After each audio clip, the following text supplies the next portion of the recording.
Halo, selamat malam semuanya. Masih dengan di Devers 2022 dengan tema yang berkaitan dengan sustainability. Dan di sesi kali ini kita akan mendengar cerita dari para startup untuk mendukung sustainability di Indonesia.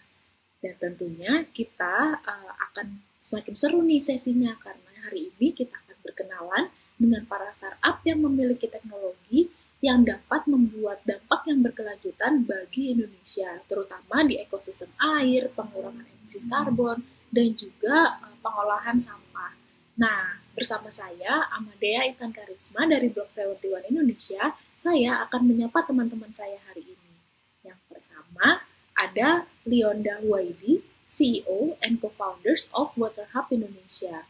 Halo Kak Leon. Halo. Nah, yang kedua ada Ernest Christian Lehman, CEO and Co-Founders of Recosystem. Halo Kak Ernest, apa kabar? Halo. Nah, dan yang ketiga kita sudah kehadiran Kevin Pang, Co-Founders of Swap Energy and Smooth Motor. Halo Kak Kevin. Halo. Nah, untuk selanjutnya kita bisa langsung nih untuk masuk ke sesi panel diskusi kita yang pertama. Karena pasti udah pada penasaran banget nih. Nah, masuk ke pertanyaan pertama. Terkait dengan permasalahan apa sih yang mendorong teman-teman untuk bergerak menciptakan sebuah sustainable innovation? Nah, kita mulai dari kalian dulu nih. Gimana, Kak? Ya, jadi Indonesia adalah kontributor sampah plastik kedua terbesar di dunia dan salah satu negara yang memiliki manajemen air dan sanitation terburuk di dunia. Nah, itu adalah problem yang ingin kita solve dengan Water Hub. Wah, menarik sekali ya, Kak. Nah, kita lanjut gimana nih, Kak, kalau Kak Erna sendiri dan teman-teman ekosistem? Permasalahan apa nih, Kak, yang mendorong teman-teman ekosistem ini untuk membentuk suatu inovasi teknologi yang berkaitan dengan pengolahan sampah? Oke, jadi kalau dari saya lebih ke permasalahan sampahnya itu sendiri, di mana Indonesia merupakan produsen sampah yang produktif, ada sekitar 68 juta ton sampah yang diproduksi setiap harinya. Sayangnya, rantai pengelolaan sampah, rantai pasoknya itu kurang baik saat ini, masih belum produktif. Kita masih bergantung sama sektor informal, belum ada sistem ataupun hal-hal yang mendisrupsi, di mana hanya 7% dari total sampah tersebut yang sekarang sukses terdaur ulang atau terkompos. Dan kita melihat ini peluang yang besar untuk bisa diselesaikan. Wah, memang penting sekali ya, Kak, ternyata. Dan ternyata sampah itu menjadi suatu hal yang urgent gitu untuk kita selesaikan, terutama di ekosistem tanah di Indonesia. Dan yang ketiga, gimana nih kalau Kak Kevin, permasalahan apa nih, Kak, yang mendorong Kak Kevin dan teman-teman Smooth Swap untuk bergerak menciptakan sebuah sustainable innovation, yaitu si produknya Smooth Swap itu sendiri? Oke, jadi dari kita sendiri adalah kita tahu bahwa Indonesia adalah negara yang terpolusi nomor 9. Dan Jakarta itu menjadi kota nomor 1 yang terpolusi. Jadi dari sana itu kita lihat 50% dari polusi udara adalah banyak pasien-pasien yang terjangkit penyakit polusi. Dan kita tahu juga 70% dari polusi itu dari transportasi. Nah, transportasi ini banyak dari motor, mobil, truk, dan segala macam. Nah, kita fokus di kendaraan listrik ini untuk melihat menggantikan bahwa polusi ini bisa di-solve dari electric vehicles. Nah, kita juga tahu pemerintah juga sedang mengakselerasikan kendaraan listrik di masyarakat. Nah, masuk nih ke terkait dengan teknologi teman-teman. Pasti semuanya udah penasaran dong, gitu. Bagaimana sih cara bekerja dari teknologi kalian atau device-device kalian ini? Gimana, Kak, cara kerja dari si motor listriknya Smooth Swap ini sendiri? Nah, jadi kalau dari kita adalah kita pengen kendaraan ini sama dengan lebih cepat malahan daripada kendaraan bensin. Nah, gimana caranya untuk melakukan teknologi kita ini adalah kita mentukar baterainya. Jadi cuma perlu 9 detik untuk mendapatkan baterai baru. Jadi tinggal datang ke swap stations kita and then ambil baterai yang lama yang sudah dipakai dan masukin di charging stations kita, dia akan mengeluarkan baterai baru dan ambil lagi, masukin tinggal jalan lagi. Nah, selanjutnya dengan Kak Ernest, gimana, Kak, cara kerja dari si aplikasi ekosistem ini sendiri? Oke, kalau kita sebenarnya didukung dari dua produk digital. Yang pertama adalah aplikasi, yang kedua adalah dari machine learning. Tujuan kita meningkatkan produktivitas dari rantai pasok pengelolaan sampah. Dari segi teknologi digitalnya, sebenarnya yang aplikasi cukup sederhana. Kita menghubungkan setiap stakeholders yang ada di rantai pengelolaan sampah. Dari sumbernya seperti gedung-gedung, rumah-rumah, area kawasan, dengan pekerja di sektor persampahan, mulai dari pengangkut, pemilah, hingga pendaur ulang. Dari segi machine learning-nya kita memastikan data tracing dari setiap sampah itu kejadian dari awal. Sehingga kita tahu sampah-sampah itu larinya kemana, jenisnya apa aja, dari produk apa, dari brand apa, dan harus didistribusikan ke titik mana. Dari sinilah dimungkinkan untuk membuat rantai pasok yang produktif, yang efisien, dan juga mendorong setiap stakeholders yang ada di rantai persampahan ini mau turut bertanggung jawab, karena akan ada informasi yang jelas dan data traceability-nya itu transparan dan bisa diketahui oleh setiap pihak. Wah, jadi pada akhirnya kita bisa tahu ya Kak, angka orang-orang yang pada akhirnya bisa dan memulai untuk mengolah sampahnya sendiri, dan juga para pelaku-pelaku industri di rantai persampahan ini untuk bisa menghasilkan nilai ekonomis dari sampah-sampah yang sudah dihasilkan tadi ya. Betul. Dan ketika kita mau memasukkan reward and punishment-nya pun jelas gitu. Kayak bukan punishment jatuhnya ya, insentif dan disinsentif lah ketika ada misleading ataupun miseksekusi dari pengelolaan sampah tersebut. Nah, kalau dari device-nya WaterHub sendiri, bagaimana Kak cara kerjanya? Ya, sederhana aja, WaterHub itu adalah sebuah smart water dispenser. Kita sendiri fokus di lokasi-lokasi strategis yang orang-orang sering laluin dan regular juga, seperti public transportation, sekolahan, sports centers, dan sebagainya. Nah, WaterHub itu sendiri itu terhubung dengan cloud IoT, sehingga mesin kita selalu bisa dimonitor secara real time oleh kita. Dan dengan adanya IoT ini, kita juga bisa memangkas berbagai macam supply chain yang saat ini conventional water companies masih menggunakan, seperti mensuplai air dari gunung, menggunakan transportasi darat, dan mengemasnya dalam botol plastik. Nah, dengan mesin kita yang disupport dengan RO, kita bisa memangkas itu semua, sehingga user kita bisa menghemat 10 kali lipat, kita mengurangi sampah plastik, mengurangi karbon dioksida, dan juga cost secara internal bisnis kita juga, kurang lebih seperti itu. Nah, aku jadi semakin penasaran. Lalu gimana sih caranya teman-teman untuk mengukur dan menghitung dampak yang sudah dihasilkan itu sendiri? Kira-kira gimana Kak? Dan sejauh ini kira-kira dampak apa saja Kak yang sudah dihasilkan? Boleh bocorkan sedikit tentang impact report-nya nggak Kak? Mulai dari Kak Ernest dulu nih, dari teman-teman ekosistem gimana? Oke, kalau dari segi aspek dampak lingkungan, proses penyerapan sampah ke tempat daur ulang itu meningkat dari yang tadinya metode konvensional. Dibandingkan kita tuh meningkatkan produktivitas sampai 5 kali dari segi jumlahnya. Yang kedua, dari aspek sosial buat para pekerja-pekerja di sektor pengelolaan sampah yang sifatnya individu, itu pendapatannya itu meningkat minimal 2 kali lipat dengan menggunakan model kami. Dan sejauh di 2021 kita bertumbuh secara eksponensial. Kita tumbuh setiap bulannya rata-rata di 30% dan berhasil memastikan traceability dari 2.200 metric tons sampah untuk dipastikan tidak ada pembuangan yang ilegal atau pembuangan informal yang bisa mencemari lingkungan, dan juga mendorong penyerapan sampah ke mitra daur ulang, di mana kurang lebih ada 400 metric tons sampah yang bisa disuplai untuk didaur ulang menjadi material daur ulang ataupun digunakan sebagai energi terbarukan. Wah, jadi pada akhirnya kita bisa tahu ya Kak, angka orang-orang yang pada akhirnya bisa dan memulai untuk mengolah sampahnya sendiri, dan juga para pelaku-pelaku industri di rantai persampahan ini untuk bisa menghasilkan nilai ekonomis dari sampah-sampah yang sudah dihasilkan tadi ya. Betul, betul sekali. Dan dalam prosesnya itu kita juga berterima kasih juga ke orang-orang yang mau berpartisipasi dari segi kawasan. Kurang lebih ada 11.000 rumah yang udah terkelola dengan model ini. Terus kurang lebih ada 25 titik komersial dan tempat publik yang dikelola juga dengan model ekosistem. Dan harapannya sih ya pastinya dampaknya lebih besar lagi dengan banyaknya partisipasi dari kawasan-kawasan, rumah-rumah ataupun tempat-tempat publik ke depannya. Ya, finger cross lah itu bisa kejadian.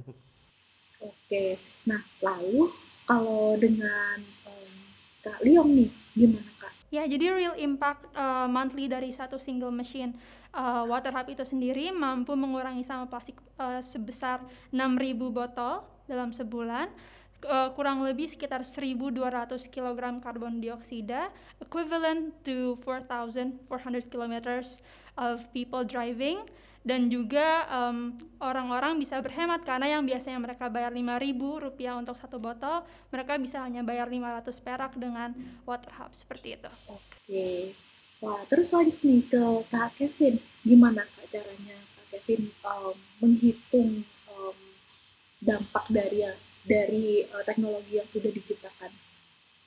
Oke, dari motor sendiri, nah motor itu kalau satu motor dalam 1 tahun dia lari 10.000, itu sebenarnya kita bisa men-save 828 kg karbon.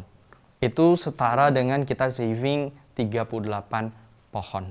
Nah, kalau kita lihat sekarang kalau itu baru satu. Kalau kita 10.000 atau 1 juta, bayangin kita udah save berapa trees and save berapa karbon. Nah, yang udah sampai kita sekarang ini udah berjalan dari tahun lalu, dari akhir tahun lalu, kita sudah ada sekitar 500 motor di jalan, and then swap stations kita itu sudah ada 250. Nah, kita ini sekarang sudah men-save sekitar 2.600 pohon, dan kita sudah men-save 60 ton karbon. Jadi untuk penghitungan karbon ini gimana cara kita bandingin? Kita bandingin dengan motor bensin. Jadi pemakaian bensin dan pemakaian listrik itu yang kita bandingkan. Dan jadi kalau misalnya pengambilan bensin itu mengeluarkan karbon berapa, dan kalau kita pakai listrik mengeluarkan karbon berapa. Jadi kita akan melihat selisih dari karbon itu sendiri. Wah, nah pas banget nih Kak ketika kakak-kakak cerita tentang dampak apa aja yang sudah dihasilkan. Nah, pasti nggak akan jauh dengan challenge-challenge yang dihadapi nih untuk menghasilkan dampak itu. Nah, boleh diceritain sedikit nggak Kak, kira-kira challenge apa aja sih yang dihadapi oleh teman-teman gitu, mungkin dari kalian dulu gitu. Aku pengen nih diceritain tentang untuk mewujudkan ekosistem air yang lebih baik itu tadi. Nah, itu kira-kira challenge apa sih Kak yang dihadapi? Kalau kita mau wawancara seseorang random aja nih di jalan misalnya, kita tanya, tahu nggak sih saat ini ada climate change? Pasti jawabannya tahu. Pasti ngerasain kan sekarang panas, apa semua segala macam pasti tahu. Tapi ketika kita tanya dia pingin nggak berubah to counter that climate change, pasti banyak yang bisa bilang, males, gimana, ada aja alasannya kan. So dengan water hub, dengan kondisi seperti itu, kita ingin coba lihat deh perspektif orang-orang tuh saat ini seperti apa sih, and we want to counter them using their own psychology. Nah, kenapa water hub bisa lebih murah? Itu juga ada alasannya. Kita ngelihat orang Indonesia kebanyakan kan price sensitive. Ketika kita bisa ngasih produk yang mungkin dengan kualitas yang bagus, tapi terjangkau lebih murah, apa-apa perks-perksnya itu yang bisa didapatin oleh user. Nah, itu yang kita pakai untuk memancing mereka juga, untuk ngehook mereka sehingga mereka secara nggak disadari mereka juga masuk ke dalam act to counter this climate change problem yang kita semua saat ini alamin gitu. Nah, kurang lebih seperti itu sih water hub saat ini. Oke.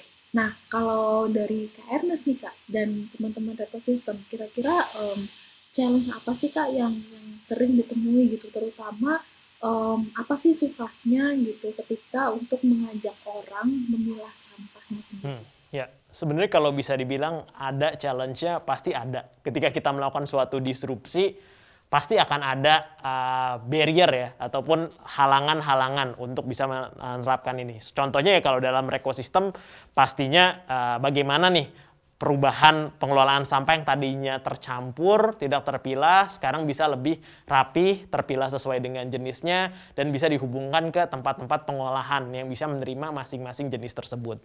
Nah, kuncinya sih sebenarnya untuk mengatasi challenge permasalahan ini, satu, setiap ada perubahan, pasti harus ada insentif ataupun disinsentif. Di sini gimana perubahannya itu harus sebisa mungkin minimal, disesuaikan dengan bobot insentif ataupun disinsentifnya. Dalam hal ini yang Rekosistem ambil, kita nggak ngambil metode disinsentif. Disinsentif kan sifatnya yang bentuknya hukuman, denda, ataupun larangan. Kita sifatnya dengan mendorong adanya insentif lah, dengan melakukan pengelolaan sampah bertanggung jawab. Karena akan lebih efisien, cost-nya juga akan berkurang, dan dampak yang bikin lingkungannya juga semakin banyak.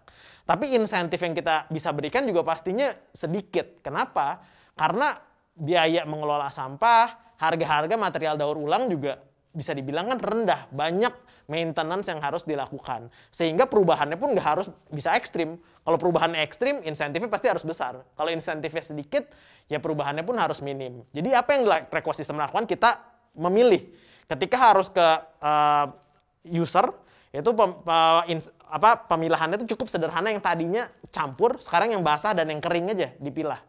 Nanti insentif selanjutnya masuknya kemana? Ke rantai, ke orang-orang yang mengelola sampah. Ke arah petugas pengangkutan sampah, petugas pemilahan, petugas pengangkutan, yang biasanya tadinya hanya ngabrukin sampahnya aja, tercampur. Sekarang mereka memilah, tapi dengan memilah akan mendapat pendapatan tambahan. Karena sampahnya akan mendapatkan nilai ekonomis lagi gitu. Dan juga ke yang lebih besar lagi, yaitu ke tempat pengolahan. Di mana sekarang biaya yang mereka bisa dapatkan bisa jadi lebih murah, kepastian barang pun lebih ada. Jadi insentifnya kita sesuaikan dengan perubahan yang ada, supaya ya tepat guna dan nggak orang-orang mau berubah juga sih di situ.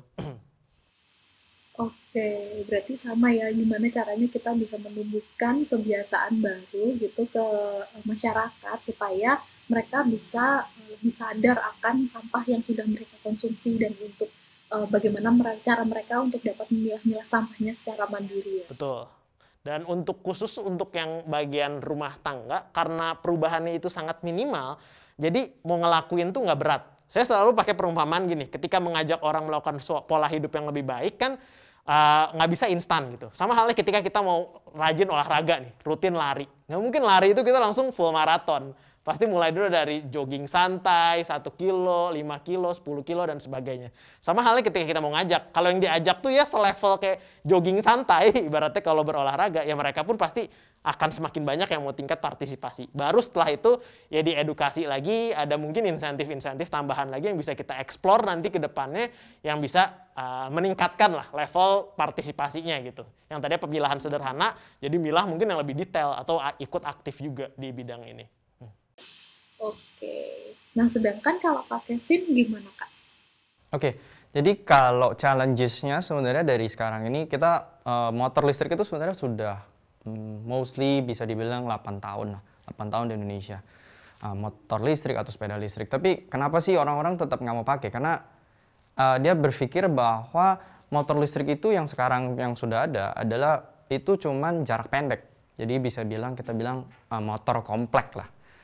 Motor komplek, jadi dia nggak bisa pakai buat ke jauh-jauh, dia cuma bisa ke supermarket atau ngantri anak sekolah atau ke pasar, dia cuma bisa ke sana.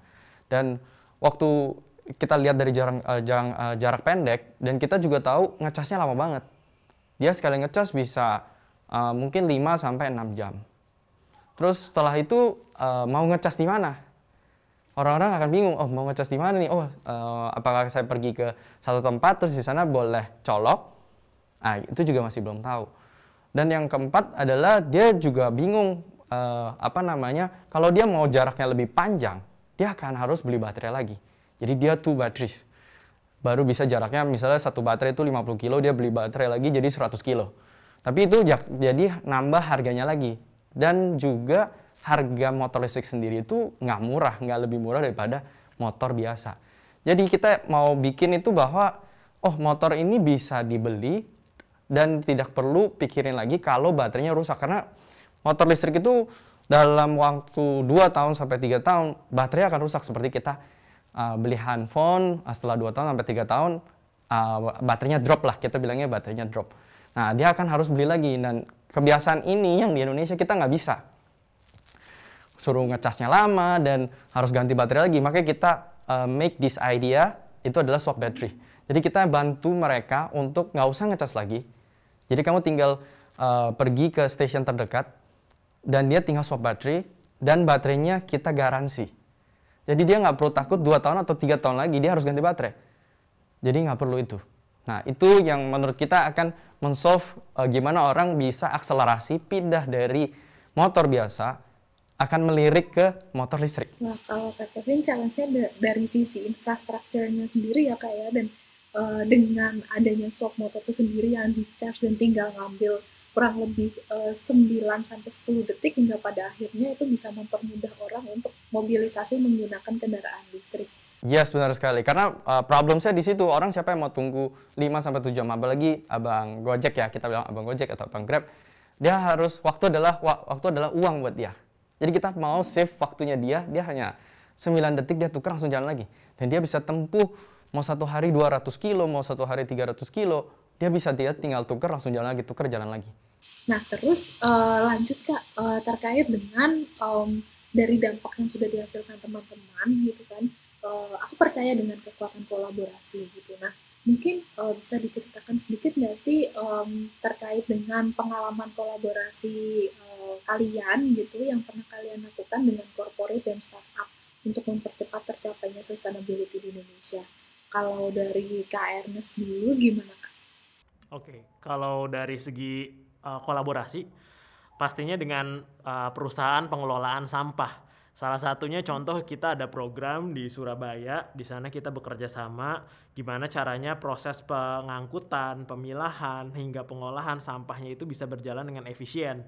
Kita menggunakan bahkan sepeda listrik, truk electric vehicle juga di sana yang dengan mitra-mitra pengangkutan dan pengelolaan. Itu yang pertama. Yang kedua, dengan mitra-mitra daur ulang. Jadi ekosistem setiap mendaur ulang sampah kita nggak kerjain semuanya sendiri, tapi kita berusaha bersinergi dan juga bekerja sama dengan tempat-tempat daur ulang ataupun tempat-tempat pengolahan sampah yang ada sekarang, sehingga bisa mendapatkan supply yang bisa dibilang steady dan cukup sesuai dengan rencananya mereka. Dan yang terakhir pastinya ini related dan terkait dengan teknologi, yaitu kerjasama dengan Jejakin dan Microsoft, di mana kita memberikan alternatif reward dan pendekatan baru untuk user-user yang mau mengelola sampahnya, yang mau memilah sampah. Tadi kan pertanyaan bicara tentang insentif untuk setiap perubahan perilaku ya. Nah di sini saat sekarang modelnya masih e-wallet, sekarang ekosistem ya bekerja sama dengan Jejakin, ya nanti bisa bentuknya berupa token dan juga kredit gitu ya, yang akhirnya nilainya pun bisa lebih menarik buat users dan merupakan cara baru yang belum pernah ada sebelumnya, sehingga harapannya semakin banyak orang-orang yang mau melakukan pengelolaan sampah bertanggung jawab dan bisa ya terwujudnya juga green digital economy.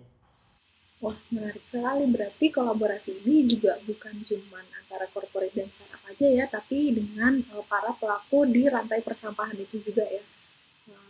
Oke, nah kalau Kak Leo, gimana Kak? Kira-kira kolaborasi apa aja yang pernah dilakukan oleh teman-teman Water Hub nih antara corporate dan juga startup itu untuk mempercepat tercapainya sustainability goals?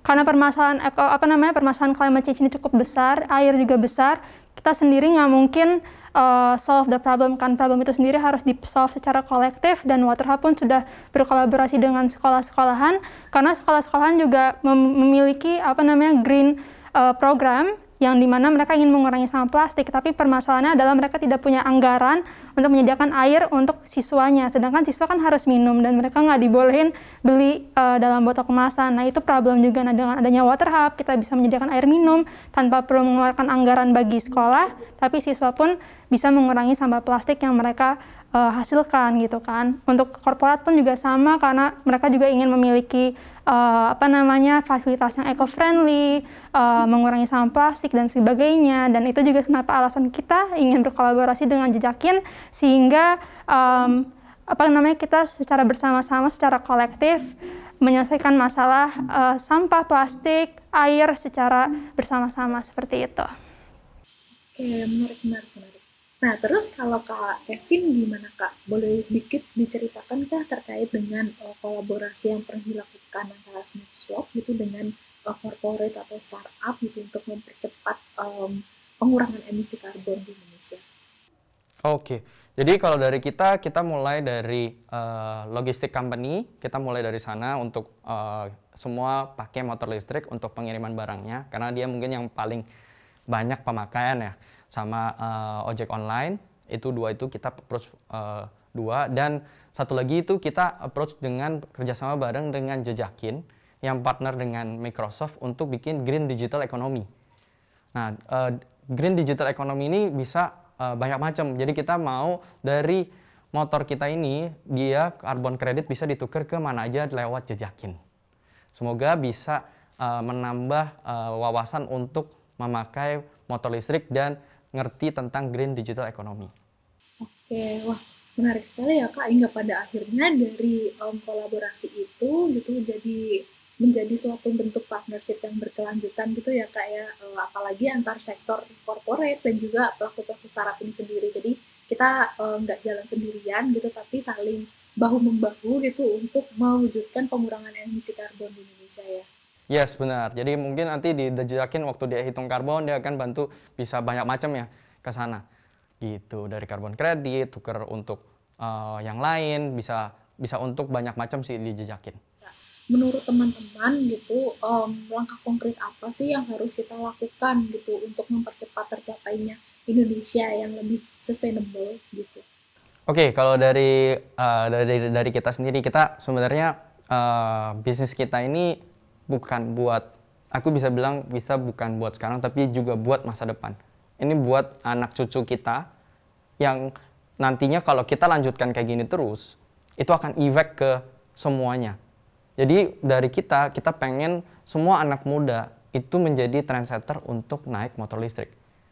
Jadi semua bisa gimana caranya untuk bisa memulai yang baru, jangan melakukan kesalahan lagi yang lama, dan kita mulai dari sekarang.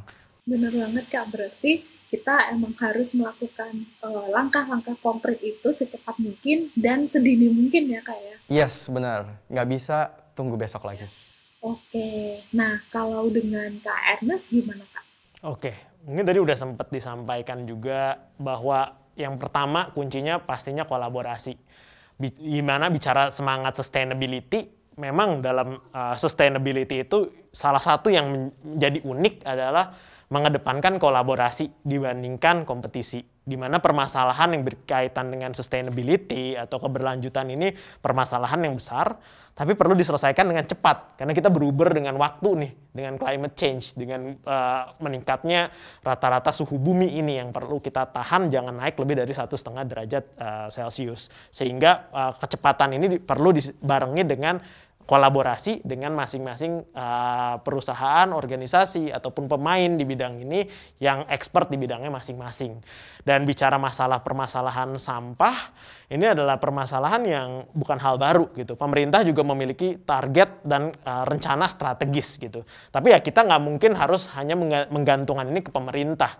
Selama kita punya kepedulian yang sama dan tahu ada solusinya, ya kenapa tidak untuk bisa menjalankan ini, baik dengan kolaborasi yang mungkin udah pernah disebutkan ataupun yang akan dilakukan oleh ekosistem, dan juga salah satunya ya tadi kerjasama dengan Jejakin yang merupakan partnernya Microsoft untuk menentukan cara baru dan memberikan reward baru juga untuk orang-orang mulai mau berubah ke arah pengelolaan sampah bertanggung jawab. Dan bicara tentang langkah ke depannya, dari saya, dari ekosistem, dan harapan saya juga buat semua teman-teman yang bergerak di bidang ini untuk memberikan solusi dan opsi sebanyak-banyaknya buat orang bisa memilih untuk memulai satu langkah sederhana, di mana proses untuk menerapkan solusi yang sustainable itu nggak harus dilakukan dengan perfect atau dengan sempurna gitu. Kita nggak butuh satu orang yang cuma bisa melakukan ini dengan sempurna dari awal sampai akhir. Tapi kita butuh sebanyak-banyaknya orang yang mau memulai dengan sederhana gitu. Dan untuk bisa memulai sederhana ini butuh banyak opsi-opsi dan solusi yang sesuai dengan masing-masing individu. Harapannya sih ya semoga solusi-solusi opsinya semakin banyak dan setiap orang mau memulai dengan tidak sempurna. Yaitu ya coba salah satu solusi ini dan menuju ke arah yang lebih sustainable. Yes. Benar banget, setuju sekali dengan pendapatnya Kak Ernest bahwa kolaborasi itu sangat penting ya untuk dilakukan gitu supaya kita bisa mencapai suatu impact gitu yang berkelanjutan bagi Indonesia. Nah, terakhir nih Kak, kalau dari kalian gimana Kak? Kira-kira langkah konkret apa yang perlu kita lakukan nih gitu? Oke, yang pasti sih kita nggak bisa sendiri-sendiri, seperti tadi saya udah bilang juga, kita harus bersama-sama bergotong royong, bergandeng tangan, melakukan kolaborasi sehingga kita bisa menyelesaikan masalah ini secara kolektif. Dan ya lebih cepat juga. Kalau kita sendiri-sendiri kan pasti kita bebannya lebih berat, kalau kita pikul bersama yang pasti lebih ringan dan bisa lebih cepat juga untuk menyelesaikan permasalahannya. Jadi kampanye yang kita mau fokuskan saat ini adalah kita ingin fokus di sekolah-sekolah, karena sekolah sendiri adalah tempat di mana generasi berikutnya akan dibentuk kan. Jadi we want to start there, fokus memberi edukasi, juga memberikan fasilitas secara real yang mereka bisa gunakan, dan bertahap kita juga ingin masuk ke dalam tempat-tempat yang lebih public, seperti public transportation, dan kedepannya ingin mengadakan sustainable water yang bisa didapatkan oleh masyarakat tanpa adanya sampah plastik. Oke, wah sangat insightful sekali ya sesi bersama Water Hub, Rekosistem, dan juga Smooth Swap malam ini. Nah, teknologi mereka itu menunjukkan bahwa startup di Indonesia bukan cuma inovatif dari sisi teknologi aja gitu, tapi mereka juga memiliki empati yang tinggi untuk membuat dampak yang signifikan bagi Indonesia yang lebih sustainable. Nah, hal ini juga sejalan dengan langkah konkret Microsoft Indonesia untuk dapat mewujudkan positive water untuk ekosistem air yang lebih baik pada tahun 2030. Nah, terakhir, terima kasih sekali lagi yang telah menyaksikan sesi malam ini, dan terima kasih juga untuk para speakers yang telah hadir. Ada teman-teman Water Hub, Rekosistem, dan juga Smooth Swap. Dan sukses selalu teman-teman dan selalu jaga kesehatan ya. Terima kasih, selamat malam. Dadah. Bye.